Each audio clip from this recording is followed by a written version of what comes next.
মানুষের জীবনে দুটো সময়ই আসে, ভালো সময়ও আসে আবার খারাপ সময়ও আসে। খারাপ সময় ধৈর্য ধারণ করতে হয়, আর ভালো সময়কে শুকরিয়া জানাতে হয়। যদি ভালো সময়কে আপনি সঠিকভাবে কাজে লাগাতে পারেন, তাহলে ইনশাআল্লাহ সেই ভালো সময়টা আরও দ্বিগুণ পরিমাণে ভালো হবে। কিন্তু যদি স্রোতের টানে গা ভাসিয়ে দেন, তাহলে দুঃসময় আর বেশি দিনে বাকি থাকবে না। তাই যা কিছু করবেন ভেবে চিন্তে তারপর করবেন।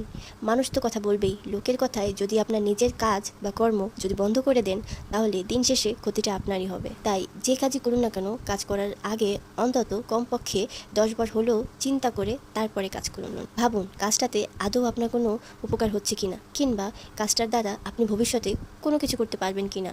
যদি ভাবেন যে হ্যাঁ আপনি পারবেন, তবে এই কাজটা নিয়ে এগোন, নতবা সে কাজটা করার প্রয়োজন নেই। দিন শেষে আমরা সবাই একা, এই কথাটা সবসময় মাথায় রাখবেন।